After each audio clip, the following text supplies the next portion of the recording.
All right, let's talk about what we got to talk about. Dak Prescott, not the best performance against a team that we thought, going into this week, Dallas should dominate. And in fact, I was listening back to when Kyle and I were, when we doing our podcast for the preview, we said that if Dallas doesn't cover, this is going to feel like a loss. If they win by 11, it's going to feel tough. They lose by 12 in this game. So what the hell happened? I already made a video on the Cowboys defense, which was surprising, but we should talk about both. We should talk about the other side as well. And we're going to start off with the play you see on your screen.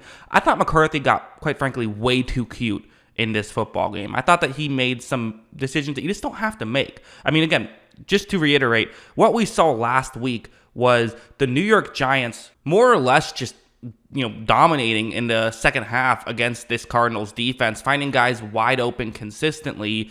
This is what Dallas is doing. It's a good example where it's going to be a rollout towards the top of the screen. Play action rollout towards the top of the screen. Dak takes the snap. He runs over and, it was a naked bootleg. The edge rusher is right in Prescott's face. You have a player open. You schemed it up. Okay, good work. But what can you do here? Well, Prescott gets sacked right there. Again, this happens, right? This is a play that I'm not saying they should never run this play against a team like Arizona. I'm not saying that I'm not saying anything. I'm just saying this was an example of them trying something that didn't work. But, in a vacuum, fine. But I felt like they kept doing this, and I don't really understand why they thought that they needed to do this kind of thing. Because, going over here is another example where it's they're doing the same thing. Going to be having Prescott roll out towards the top of the screen. You have a receiver who's going to go over the middle, and hopefully, it's CeeDee Lamb. You're trying to scheme him open here. Watch as when Prescott runs the play action, he does roll out. And again, the play works. You schemed someone open. The reality is, I think Arizona's secondary is going to allow a lot of guys to get open. That's kind of, part of this. But now you have Prescott, rolling out. He's going to have to throw off balance. There is traffic a little bit in front. And a Cardinals player makes a good play, gets his hands up and knocks that ball away. Fluky stuff for sure. But it's also one of those things where it's I don't know, maybe just drop back and play football. Maybe just drop back and, have these routes over the middle that, can get guys open. For sure, that's a way to do it. Run the ball, run some play actions if you want. Guys were getting open pretty consistently last week due to just the Giants running the ball effectively and then running play actions off of that. The Cowboys ran the ball effectively. I do have some criticisms of why are you moving Prescott so much? Just let him sit in the pocket. It's kind of become a trend with McCarthy as he tends to, for the most part, definitely has his pluses, but just overthinks things sometimes. I think that happened in this game as well. And also going over here, I think Prescott does deserve some blame. I do. I don't think this was, a great game from Dak. I think he would probably admit that, where what's going to happen is zone coverage play, have a tight end who's going to be running, right there. That's the route that you see. Could get into a gap in coverage for sure. Prescott takes a snap, and this looks like it could be actually a great situation. I mean, no one's really picking him up. There is a corner who's kind of picking him up, but he's pretty far away at this point. Prescott's looking in that direction. I'm not just bringing this up because, listen, it does happen. You can't see 5 players at once. Sometimes, you look on one side of the field, turns out someone was wide open on the other side of the field. I tend to be more forgiving on that kind of thing than other people are because it happens.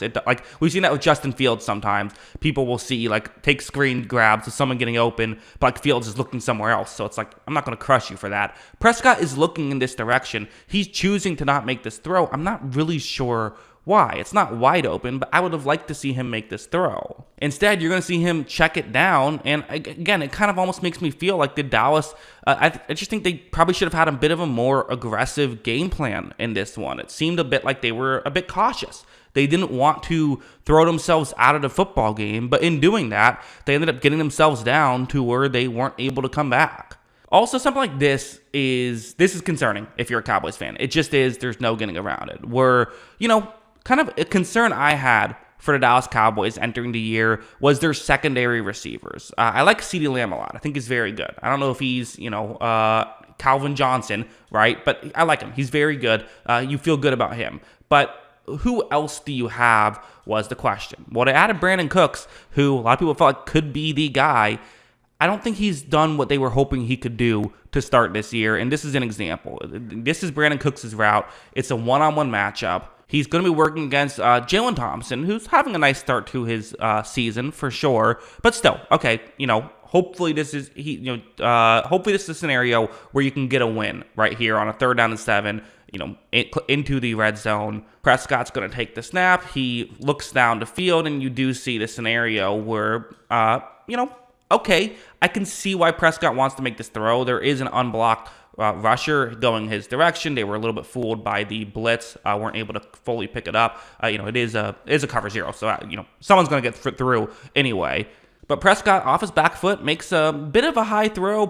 Cooks wasn't really able to get that open, and at the end of the day, they weren't able to hit on this. And these are the kind of plays that you have to hit on sometimes. In close games, on these plays, this can swing it. And I'm going to be more forgiving if you can't get it done against a really good secondary. Like I said, this Cardinals secondary has not looked great starting this season. They have some solid players. I'm not saying they don't. And I'm not saying that Thompson's a bad player or anything, but it's one example of guys just not getting open the way you want them to. They still got open at times in this game, but not as consistently as you would have liked if you're a Cowboys fan. And also, we got to talk about the interception at the end of the game where it's going to be a 3rd down and goal. Honestly, you got to take chances here. Well, yes, you do have an extra down, so you don't want to just, throw up a Hail Mary if nothing's open. Throwing the ball away could still be an option. But at the end of the day, if you think you have a chance, take the chance because you need 2 touchdowns here. You're down 12 points. So, even if you score, if you kick a field goal, you're down 9. It's still a 2-score game. Got to get into the end zone here. You see the route, once again, Brandon Cooks' route. And when Prescott takes a snap, you're going to see a couple of things. For one, Cooks is kind of winning his one-on-one matchup here. The issue is there's help over the middle. Pretty clear help. In fact, this is usually how you run this play. Kaiser White is over the middle. And doing a good job, I think, of reading this play for sure. Part of me is wondering if Prescott just never saw him. But as you see, Dak makes that throw. I don't know if he was trying to throw it over White or what, but great job by White to make the grab and to take a knee. Really good stuff by him. But, it was a tough play by Prescott. He just made some mistakes. So, at the end of the day, I'm being pretty hard on the Cowboys because they're better than this. This is not what they should be doing. Again, we can have the debate about how good are they? Are they a Super Bowl contender? Are they just a playoff team? Whatever. They did not play their best football. And again, I'm not trying to disrespect the Cardinals either. They made some plays. They deserved this win. They were the better team, quite frankly, for sure. But Dallas just did not play up to what we expect Dallas to play to. Even if you're a Dallas hater, you probably agree with that. So, as a whole, a disappointing loss for the Cowboys. Am I concerned? A little bit. Yeah, I am a little bit concerned. I think I'm worried about this, the secondary receivers. If Cooks isn't going to be that number 2 option, who is? Again, they have guys I think are solid. Michael Gallup had a pretty good day here. Jalen Tolbert, I think, is fine, but I don't love those secondary options. And again, keep in mind, I'm talking about in terms of with the best of the NFC, with the best of the the league in general, which is those are the expectations, is Super Bowl. I just feel like come playoff time, there's going to be a team who can kind of shut down this receiving core, and can run the ball against them. And part of me is wondering if Dallas should make a move and try and see if they can, get a receiver or something. I don't know. Maybe that's an option. It is concerning. It is just one game though. Maybe this is just a fluky game. Maybe they were drinking margaritas on a beach all week somewhere, and then got a little shocked. Who knows? We'll see what happens. But those are my thoughts on this game. What do you think? Let me know in the comments below. Always love hearing from you. And of course, as always, thanks for watching.